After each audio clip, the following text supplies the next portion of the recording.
तो आरिफ अलवी साहब एक और प्रॉब्लम भी इनके लिए क्रिएट कर सकते हैं। शहबाज शरीफ साहब के लिए। शहबाज शरीफ साहब के लिए क्या अब एक 2-3 वोटों के साथ ही बैठे 174 एंड 171 चाहिए, तो 174 इनके पास 3 लोग हैं जी। अब किसी स्टेज पे भी आरिफ अलवी साहब ये फैसला करें कि इनके पास अब 171 से भी कम है जी। कुछ लोग चले गए छोड़ के इनको, या कोई लोग बीमार हो गए हैं, या कोई वफात पा गया, ये हो गया वो हो गया जी। और एकदम अनाउंस करें जी वोट ऑफ कॉन्फिडेंस लें आप, जो कि वो कर सकते हैं जी। The president can ask the prime minister और the leader of the house कि आप वोट ऑफ कॉन्फिडेंस लें और शो करें कि आपके मेजॉरिटी है। तो फिर आप क्या करेंगे? फिर आप भागेंगे, कभी इधर भागेंगे कभी उधर भागेंगे बंदे इकट्ठे करने के लिए। तो ये, और वो ज़रूरी नहीं है कि एक दफ़ा वोट ऑफ कॉन्फिडेंस मांगे, वो हर महीने तो कह सकते हैं कि जी वोट ऑफ कॉन्फिडेंस लो। फिर आप क्या करेंगे? गंद डालना है ना, तो गंद डालने के लिए तो बड़े तरीके हैं। हाँ, लेकिन सेठी साहब वो वोट काउंट नहीं किए गए थे जो मुनहरिफ हुए हैं अरकान इस वोटिंग के दौरान, और उधर सुप्रीम कोर्ट में अभी प्रेसिडेंशियल रेफरेंस है, चल रहा है। तो अगर उस पर फैसला आ जाता है तो फिर और भी मसला बन जाएगा। अगर डिपेंड करता है अगर हक में आता है तो सेफ है। हाँ, मगर वो डी सीटिंग का ही आएगा ना, अगर आया तो उसमें तो फिर सेफ हो जाते हैं। फिर तो सेफ हो जाते हैं। मगर बात ये है कि इतना छोटा मार्जिन है कि आशा अगर बीएनपी इधर हो जाए या उधर हो जाए और ये वोट ऑफ कॉन्फिडेंस मांग ले, फिर क्या होगा? फिर कहाँ से लेके आएंगे लोग? अच्छा, ये मसला है। नहीं तो ये तो फिर ब्लैकमेलिंग में इजाफा हो सकता है, कोई भी चाहे। मगर इसमें जो बात है ये कि अगर वो डी सीट भी होते हैं जी, वो तो पहले ही ये इशू चल रहा है ना कि उनको डी सीट किया जाए जी। तो ताहयात नाअहल भी हो सकते हैं और सिर्फ डी सीट तक भी मामला रह सकता है। डी सीट ही होते हैं और नहीं होगा कुछ, ये मैं लिख दूं आपको। अच्छा। कोई डिस्क्वालिफिकेशन फॉर लाइफ शायद कोई नहीं होनी। अच्छा। हाँ, वो होनी नहीं है। डी सीट ही होना है। आइन बड़ा क्लियर है और जजेस ने जो आइन के अंदर लिखा है वही करना है।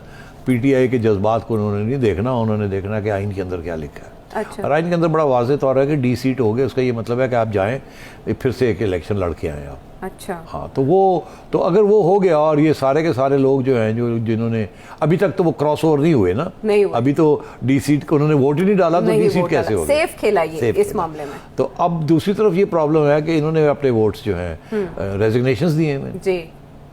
मगर अगर रेजिग्नेशंस एक्सेप्ट हो जाते हैं फिर तो ये सेफ हो जाएंगे, और अगर रेजिग्नेशंस एक्सेप्ट नहीं होते तो किसी स्टेज पे भी पीटीआई वापस आ जाएगी और वापस आके वो हमला कर देगी इनके ऊपर।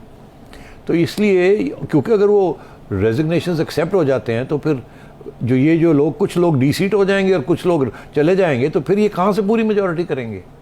फिर तो सवाल ही पैदा नहीं होता कि they can actually have a go at the president और अपने आप को बचा सकते हैं। अभी तो है सिचुएशन। अच्छा। तो अभी 200 के करीब है ना इनके पास, उनके कोई 20-25 उनके आए हुए हैं, और अगर प्रेसिडेंट आज कहता है कि वोट ऑफ कॉन्फिडेंस लो तो ये ले लेंगे, कोई ऐसी फिक्र की बात नहीं है।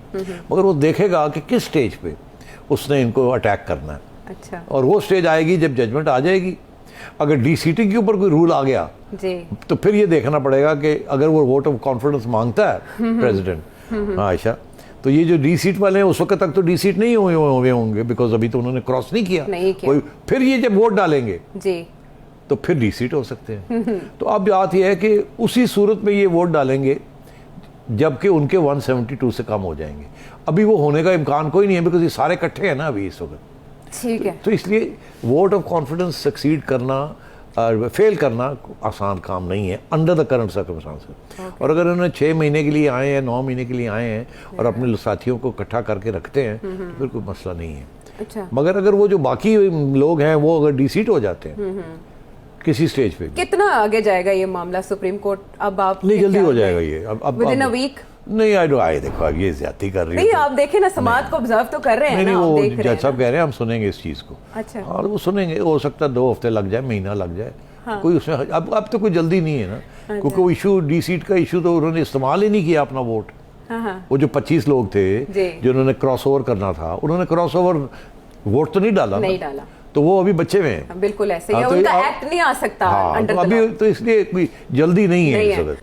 अब निकालने का तरीका बड़ा सिंपल है आइन के अंदर।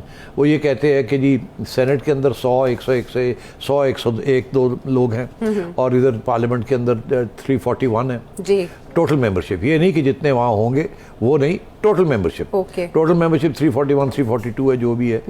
तो उसमें प्लस 100, तो ये हो गया 442 4 वोट्स चाहिए इनको आरिफ अलवी को निकालने के लिए। और अभी कितने हैं? अभी इनके पास 38 वोट शॉर्ट है। अच्छा। तो 40 के करीब वोट्स इनको और चाहिए। और तो अब वो जो लोग 20-25 लोग जो पीटीआई के भी इधर चले गए, उनको भी अगर ये शामिल काउंट कर करें लें तो। उसके बावजूद इनको फिर भी 38-40 के करीब, तो ये नामुमकिन है। ये बड़ा मुश्किल है। हाँ, ऑलमोस्ट नामुमकिन। बहुत मुश्किल है। अच्छा। ये इतना आसान नहीं है। अलबत्ता अगर उनमें से और लोग टूट जाएं, अच्छा, पीटीआई से और लोग टूट जाएं, जो कि इस्तीफा नहीं देना चाहते थे, जो कि कुछ इस्तीफा ऐसी नहीं देना खबरें हैं। चाहते थे, मगर इस स्टेज पे आके रोकें कि जी हम भी आपके साथ खड़े हो जाते हैं और आरिफ अलवी को निकाल देते हैं, अच्छा। तो फिर ठीक है, फिर पॉसिबल है।